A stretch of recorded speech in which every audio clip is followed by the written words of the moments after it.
Churchill and the cabinet that they were reading to let them know what was going on in the United States, so they'd have a sense of how possible it was to motivate FDR mostly, but FDR was working with a nation that was really split on whether we should enter the war, and even if we did, on which side, because there were a lot of people that were for the Germans, actually, in the United States. I mean, that might not come out in our history courses, but there were, right? There's a lot of interesting stuff. It was just not a very complex situation.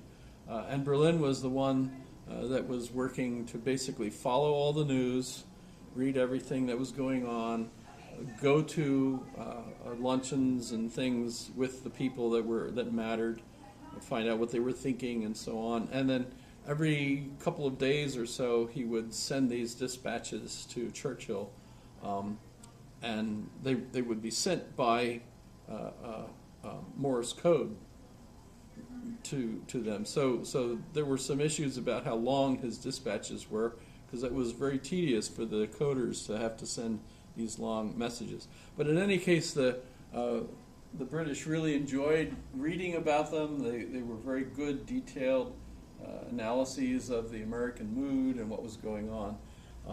And after the war, at one point, Churchill was informed that Berlin was in town.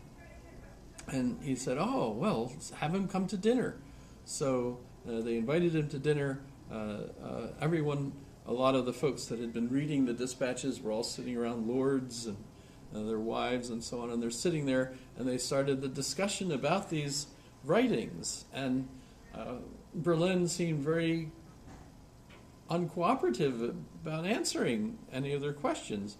And so finally the one lady said to him, well, what do you consider your best writing? And he said, White Christmas. They had the wrong Berlin.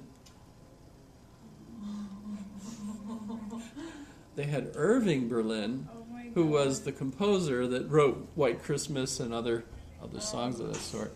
So that actually happened, and that's just kind of funny. Awkward. Yes. So that's kind of a famous story that one of my friends here, Jim Muller, is a Churchill specialist and has published and collected works on Churchill, and he loves that story and points out that story. However, so as a philosopher, Berlin gives us a relatively new way of doing philosophy. We might even not call it so much philosophy as history of thought. And what he does is he analyzes all the interactions between literature, history, letters that people write to one another, poetry, and gets a sense of this movement, this cultural movement, which Hegel would have called the Geist, the spirit, right? So as the spirit's evolving, right, he's literally delving into how this culture in all of its details literally moves and creates a new sense of self and so on. And his books are all about that kind of thing, right? So I think we should the Hedgehog and the Fox. So books. These are books about him, I guess. I wanted to.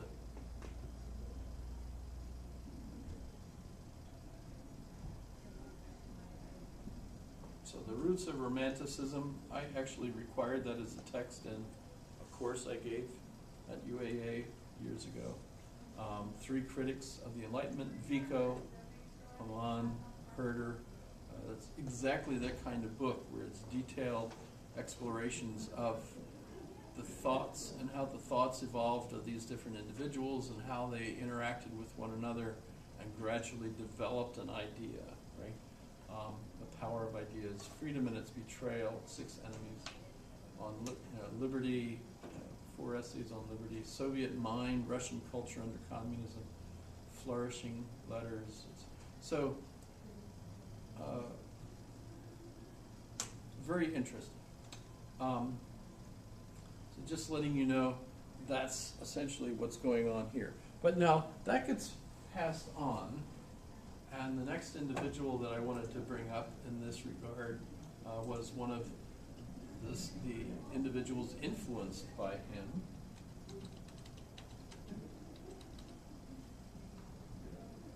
Which Charles Taylor? No.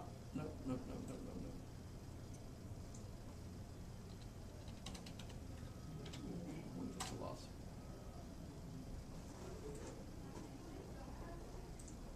Today, everyone who has a proper education accepts the scientific approach based on asking questions, looking for evidence, and thinking things through. But religion asks people not to question, just to believe what they're taught, rather than think for themselves. That doesn't really seem right. Can you comment on that? That seems crazily wrong. Yeah.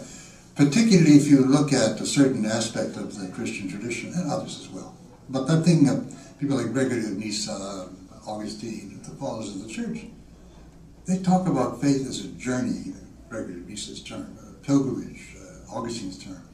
And what that means is, let's face it, none of us who is committed Christian really fully understands what God is like, what the relation with God could be. The point of faith is that you're on a journey of practice, of contact with others, of sacramental life and so on, where you hope you can get closer to God. I hope this won't be as much a terra incognita as it is now. So the idea that you don't question sounds so counterintuitive to me. I mean, how could you you said this to Augustine, he would say, where are you dropped from? And in a way, people have dropped from a strange planet, which is modernity, if you like, which is a very simple idea that there's only one kind of questioning which is valid, which is that of natural science, and that's another, right? And that's going to answer all the questions, and that anybody who doesn't exclusively devote their attempt to answer these questions in a natural science type way must be just refusing the questions, right? But that's not at all what it's like. And it's nothing necessarily totally to do with religious faith. Everybody, I mean, there are very few people, or else they're in a very bad way, who really have all the answers. I mean, if they think they really have all the answers about how to live, they've got a big problem, right? So whatever your ultimate metaphysical or religious beliefs, whatever your commitments, you may be committed to, I don't know, an atheist committed to a classless society, egalitarian society, whatever, you're always coming up against really difficult questions. How do I make myself better? How do I work better for this? How do I realize this? What exactly does it mean, right? And as I say, if they don't, they're really rather dangerous to themselves and everyone else. So we're all in a certain way on a journey, and we're all questioning. But, there's a certain style of questioning, which is that of modern post-Galilean science. Now, the thing about that is, this revolution in the 17th century, tremendously successful in starting new lines of understanding of the natural world, just absolutely, that took off with Galileo, Newton, and so on. But it took off by restricting itself in a certain way. The important thing about the Galilean Newtonian revolution is that it wanted to understand the world without any reference to what you would call human meanings or purposes, the role things play in our lives, why we have longings in this direction or that direction. It was trying to understand the natural world in purely efficient causal terms, you might almost say mechanistic, right? And with these methods, which are very good for what they're aimed at, but with these methods you don't get anywhere if you ask questions like, well, what's the meaning of life? What's really virtue? What is a really excellent human life? Why do I feel this terrible sense of despair at certain times?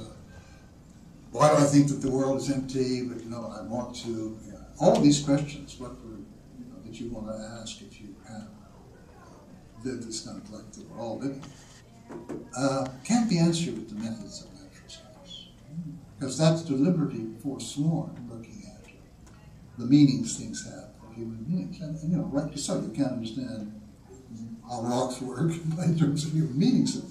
And that was a great, very important insight, but you can't understand how humans live with meaning by the science of rocks.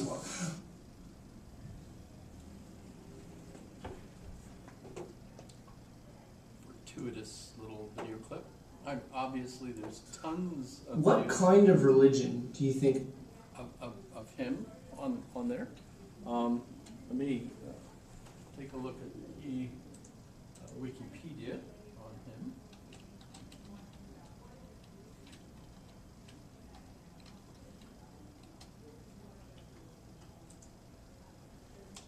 Give us an idea of 1931. So he's in his what, 80s now? Is it about right? Something. Yeah. It'll say right there, 86. So I don't know why I make guesses when within a line or two the answer's given. So very important philosopher. So let's take a look at some of the books. So very important book on Hegel, Hegel in Modern Society. This one is a really important one, The Sources of the Self. So this one starts all the way back with Plato, talks about the sources of identity. A lot of things that I've mentioned about how the modern self is kind of like a program that's installed because of the way you're educated, what you learn from your parents, the language that you speak and so on is all part of this. And if we go back and look at previous societies or other societies that have not been influenced by the same kinds of things, you have to go, do I need a good quiz question before you go? I still just trying to Okay. sit more comfortable. I don't want you to be late though, because did you hear about the kidnapping in Eagle River? No. He woke up. Oh. Oh my god.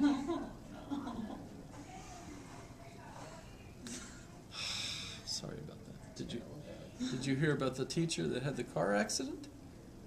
She was grading on a curve. Those are bad jokes. Dad jokes, Dad yes. jokes. Dad jokes. So, sorry. Sources of the self. You could probably look at a source of humor, too, and find out how far back those go, what kind of humor they have in other cultures and so on.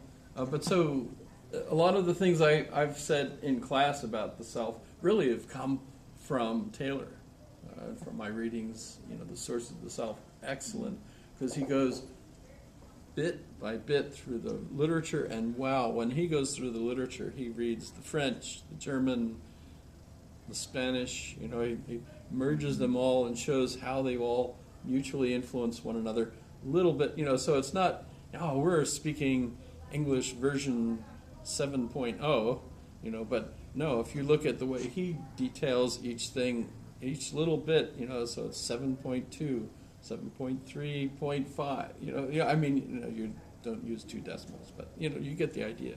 That's, just an incredible array of how little bits from, Vico or Herder or somebody comes up with something, a novelist writes something that others pick up on, and then it becomes part of some development in psychology and so on. And you end up with all these different issues associated with what we think of as the self and so on, which of course is still going. So he didn't finish there. That was 1989. But varieties of religion today I have the secular age. So this one was especially an important book when it came out.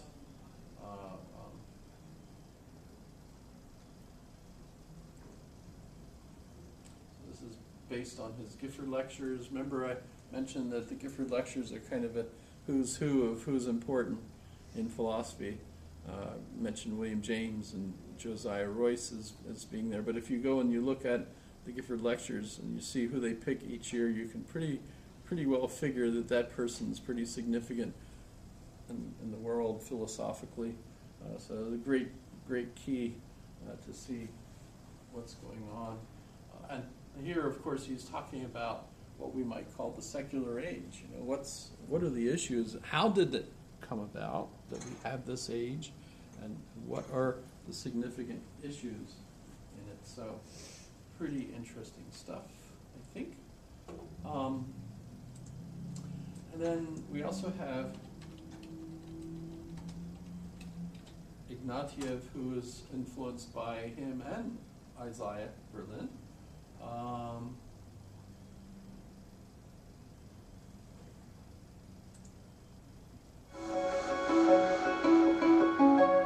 Michael Ignatieff, in case you were wondering where he went, butted into Spain's secession crisis Sunday on CNN. He said Catalonia has no right to independence because they haven't been invaded or bombed. They're not being kept in Spain by coercive That's the force. same There guy are that was tanks in interviewing the streets of Barcelona. Then the he younger man smugly that was explained interviewing how Berlin. Canada That's- avoided being destroyed by Quebec separatism. So I this is speak here as a interesting. Canadian, Fareed, and That's- we yeah. went through a He's older near-death now. experience with Quebec in the 90s. It's nice to see he makes no more sense than he ever did. You don't have to be attacked to demand your independence. Catalonians have that right. So do Scots. And by the way, Canada hasn't been so uniquely sensible or pacific. Mass support for Quebec independence only arose after the federal government sent the army in. There's another video. In 2004, a group of Liberal Party insiders laid out a plan for Michael Ignatieff's future. Leave your teaching post at Harvard, come home, win a seat in the House of Commons, secure the Liberal leadership, and finally become Prime Minister. We know Ignatieff took the bait, and we also know that's not quite how things worked out. That and more is laid out in the So, former Liberal leader's new how memoir. come It's called Canada gets Fire to have and Ashes, philosophy professors Success and Failure running in for Politics and Michael Prime Ignatieff. Minister, and we Now, get for more on that journey, nice to have real you back here estate at TVO. tycoons from New York? In the studio, I think, where once upon a time you It's just did a not show. fair. I know, and the makeup lady who just made me look presentable was working with me then. Is that right? Yep, I have a great loyalty to this outfit. Well, we're delighted to have you here now. The first question, I guess, is a bit obvious, which is that 2000 election His didn't latest end book. all that well for you. So why would you want to go through all that all over again by rehashing it all? I think I say somewhere in the book, I think I've earned the right to speak well of a life Not this that did one. not go This so is well this for is me. a different one. This is The the ordinary paradox here virtues. is if you lose, and I lost Do badly. you want to see it? It gives, I think, extra authority when you say politics matters, politics is important, and I hope people go into it and do a better job than I did. And you don't mind displaying the warts and all, because there were some warts. Oh yeah, I think my purpose here was to make sure that anybody going into the game goes in better prepared than I was. You know, there's just stuff they need to know about how tough it is. So that's purpose one. Purpose two is to say it's a noble enterprise, and I want people from all parties to throw their hat in the ring. And because I now teach young Canadians, that is a very strong and burning feeling I have. That moment in 2004, He did lose, when by you're the teaching way. at Harvard, and these, as I you mean, call them, he the won men in the black, seat to get into show the, up at your place. the Parliament, but Did he you have lost any idea the what their election mission to was be Prime when you Minister. met them? Well, if three lawyers in suits from Toronto come down, you kind of, and they're all liberals, you kind of have a feeling something's in the air. But I didn't know who they were representing. I In thought any they case, he might be lost somewhere representing along the the way. then Prime Minister, Mr. Martin, but they weren't. They were kind of freelance team who. I say somewhere in the book that I must have been waiting for them my whole life because I said yes pretty easily, and I now think maybe there are some questions I might have asked about just what was in the box. But no, I'd been a liberal all my life. I'd campaigned for.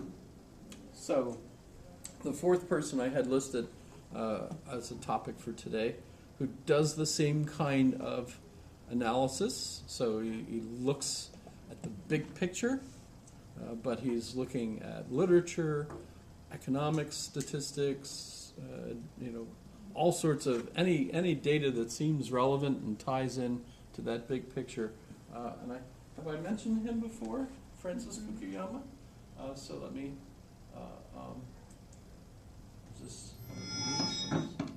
So this is It's a 2018. tremendous honor to be invited here to Dubai by the Prime Minister's office to participate in this amazing session. I cannot believe the size and the variety and the quality of the participants here.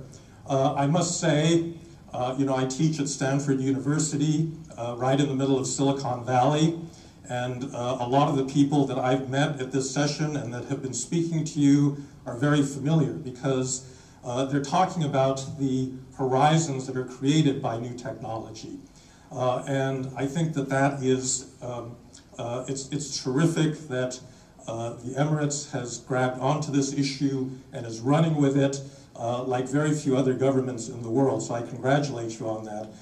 I, however, am a political scientist, and in my current role, I have been very conscious of the fact that technology has to take place in the context of societies with established institutions. Part of the reason I think that the Emirates can move ahead as quickly as it has is because it's not an old political system. There's not a lot of established political actors.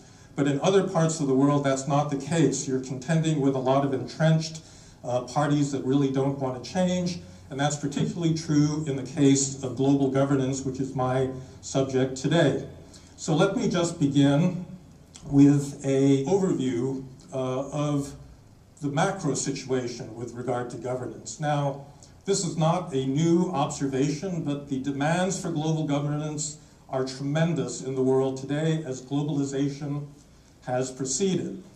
They come in economic, security, and social baskets. The economic one is the most obvious. Trade and investment needs rules if people are to move goods, investment, ideas across international borders. In the Middle East, the security issue has been dominant for some time. Counterterrorism, regional rivalries that exist in this area. In Latin America, there's an extraordinarily high level of violence that's really driven by the narcotics trade. And so all of these are very live issues that require international cooperation. Finally, you have social issues that have to do with diseases, refugees, and a lot of these issues are related to each other. And so the persistence of certain infectious diseases is due to conflict, is due to the fact that health organizations cannot get into certain areas that propagate viruses and the like. Now, there are other issues which have received a lot of attention already at this conference that cut across all of these areas. Climate change is obviously one of them that has economic, security, and political dimensions. And there's a lot of evidence that a lot of recent conflicts have been driven by climate change, by the fact that the weather is shifting. For example, the recent unrest in Iran. Iran is going through a major ecological and environmental crisis. The drought that it's experienced recently has been accelerating. They've been pumping groundwater, so the aquifers are dropping. And there's considerable evidence that part of the unrest that we've seen over the past few months in that country has these environmental causes. But that's not the only region of the world in which all of this has come together. The supply of global governance comes in the form of these big institutions, the liberal international order. This was an order that was put together a long time ago, and it's got economic and political components. The General Agreement on Tariffs and Trade that evolved into the World Trade Organization, regional agreements like the North American Free Trade Agreement and the European Union, and then political components that have to do with security, the North Atlantic Treaty Organization, the bilateral arrangements that the United States has with Japan, South Korea, other countries, more informal ones like the defense cooperation between the United States and the countries of the Persian Gulf. Now, I want you to look at this list. These are very old institutions. Most of them were originally put in place in the immediate aftermath of the Second World War, meaning that they're 70 years old. And the big problem in global governance is that the underlying social reality has been moving ahead at a very rapid pace, and the institutions are struggling to keep up. And in fact, the embeddedness of those institutions in the existing political order means that they are extremely difficult to change. And I think that that is at the root of our global governance problems at the moment. Now, there has been more adjustment in that system than you might think from that previous list, because we are living in what I call a multilateral world. That is to say, we have a lot of international agreements.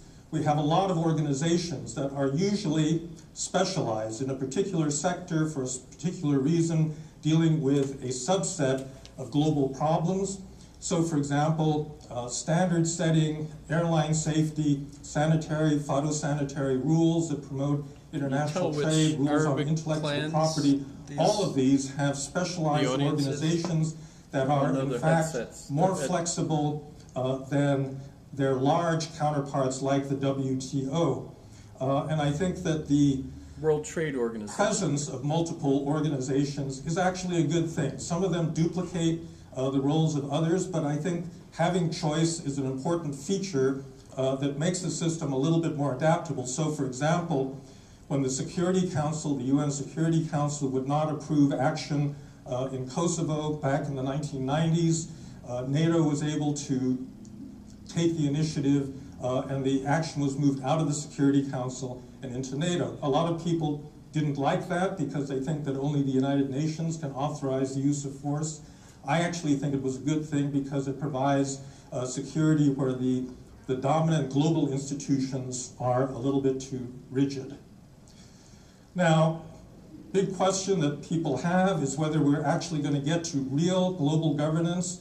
If that means governance by a single organization like the United Nations, I would say the answer is not in my lifetime. Now, I'm kind of an old guy, so that may not mean that much. But I would say that, you know, for the next generation at least, it's going to be a tremendous challenge. In order to have truly global institutions, you have to have consensus among the big players in the system. And the problem with a lot of these large institutions is that they don't scale well. You can't blow them up to a global scale because there is no such thing ultimately as a set of shared values, aims, even agreement on procedures among the important players in the system. You take the issue of UN Security Council reform, the 5 existing permanent members of the Security Council, I think every single one of them would agree that that choice of 5 countries isn't particularly legitimate. The world has changed since 1947. There's a lot of new players in the world, and so it obviously needs reform. The problem is that nobody can agree on what replaces that permanent 5.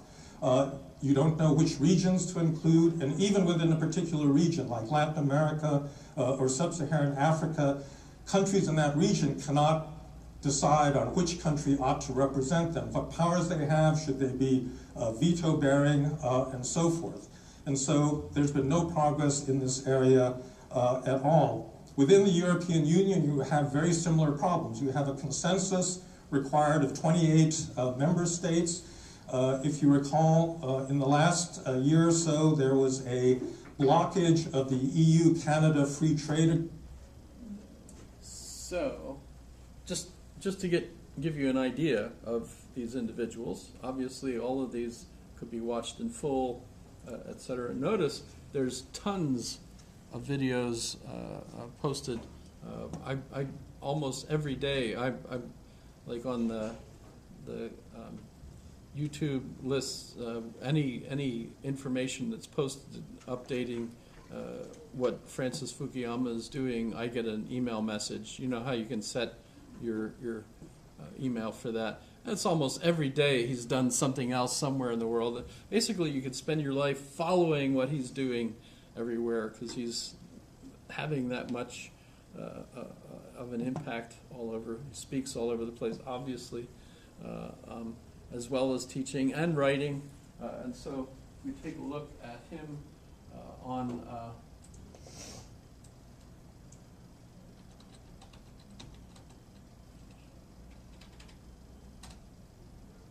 you get an idea of how much stuff he's got out there. He's actually a year younger than me, so he's obviously wrong when he said that he was an old man. He's wrong. Yeah, the first book that became absolutely amazingly famous was The End of History and the Last Man, which really uses kind of a Hegelian motif that this is the end of history. Well, it's not like history's over. It's what's the aim of history? What's the narrative goal that history has? And he argued in the book that it's freedom. That's a Hegelian motif too, right? That the goal of history seems to be more and more freedom. If you read Hegel's history of philosophy and philosophy of history, they're actually two separate things, right? That basically it lays out the idea that what seems to have been the gradual developing change in culture allows for more and more individual freedom. And the United States, Hegel said, would be the next area of that development. Remember, he wrote that, though, in the 1820s, I guess, would have been when he wrote that. But the end of history, as far as Fukuyama was concerned at that time, remember that's the Berlin Wall came down in '89, right? So what he's looking at is saying that we've met goal, basically, and that is, the greatest freedom that would be possible would be in a society that was a capitalistic, free market society with a democratic republic as a government. That combination, basically describing the United States and its allies as that kind of social development, that at that point we basically can't, as a society, develop our institutions in a way that could be more free, offer more freedom to the members of the countries. There's been tons of things, of course, since then, lots of critiques of that book and so on. However, he, of course, didn't stop writing after just having one book become so incredibly important.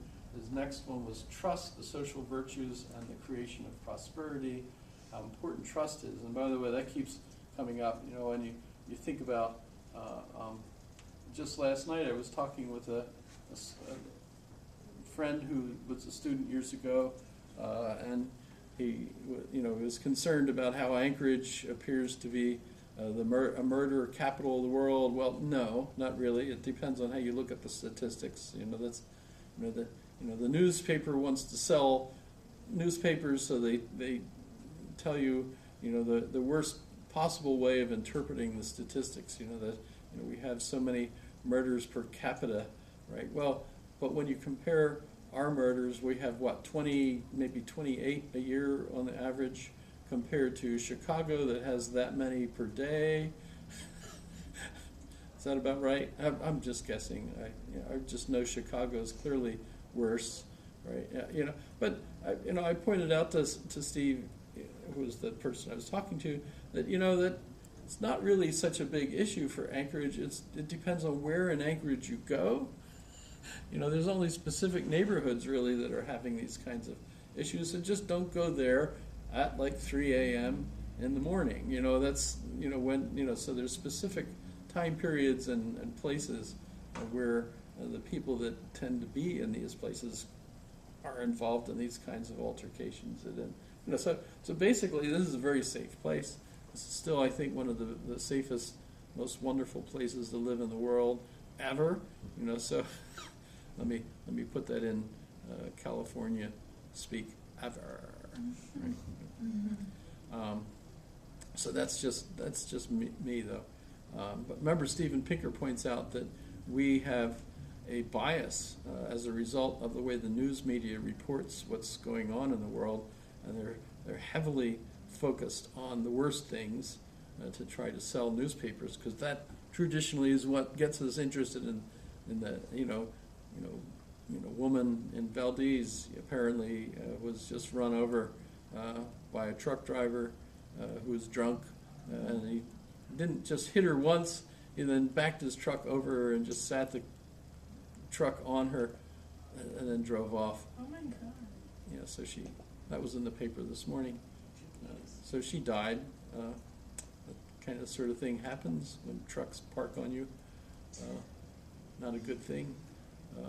A big article in the paper, right? Well, but that's not the sort of thing that's endangering very many of us, actually.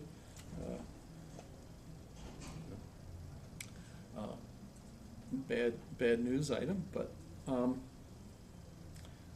don't have to warn your kids, getting off the school bus, watch out for drunk driving pickup trucks. Don't stand out in front of bars in Valdez. There's only one left, I think. So it's human nature to focus on the scary things. But when we look at the statistics, wow, this is the safest it's ever been to be a human being. Depending on where you live, you've got the best medical technology, the most likelihood of living to your full genetic possible life span, etc. Whoa, fantastic.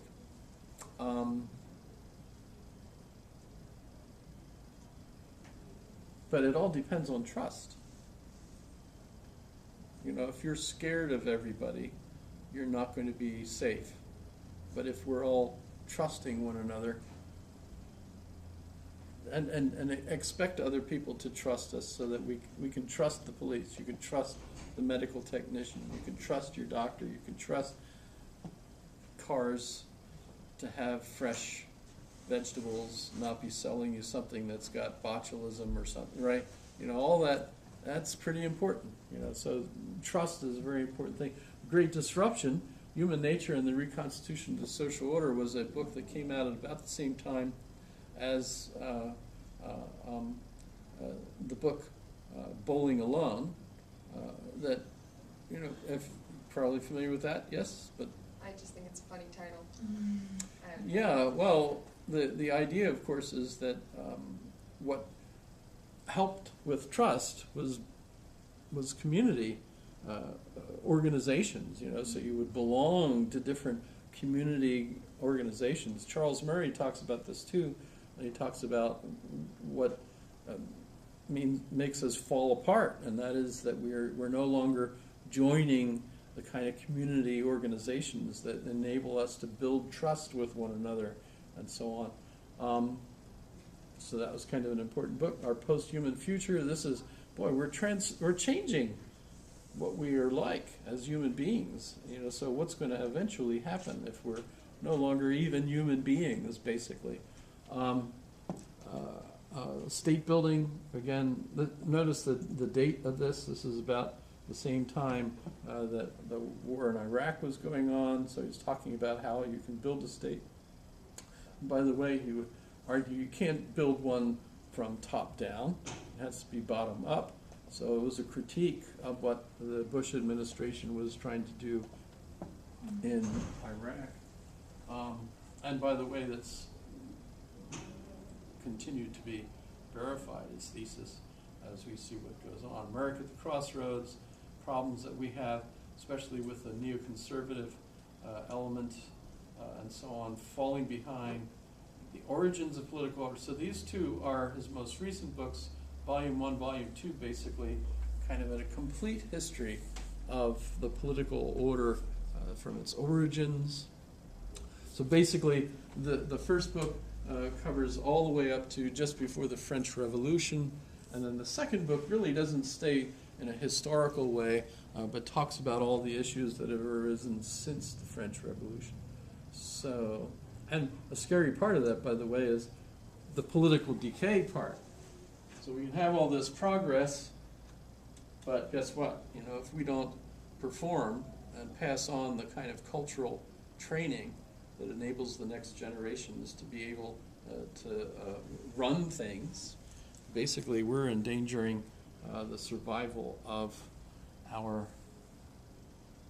So I have an interesting question. I should have mentioned it before Emma left.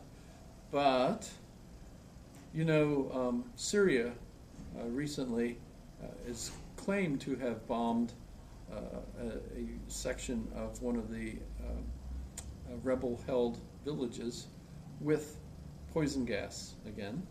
The last time it was verified that they did that, the United States attacked the airfield where the attack came from. And apparently President Trump is planning on doing something similar, or well, who knows? But the news this morning said that within the next 24 hours he's going to announce what action they're going to have to basically punish the Syrian government for that action. I'm curious what you think the United States should do under those kinds of conditions. If a government like Syria attacks rebel populations, I know a lot of folks will argue this is absolutely horrendous. He's killing his own people with poisonous gas, which, by the way, the world has basically banned these kinds of weapons, right?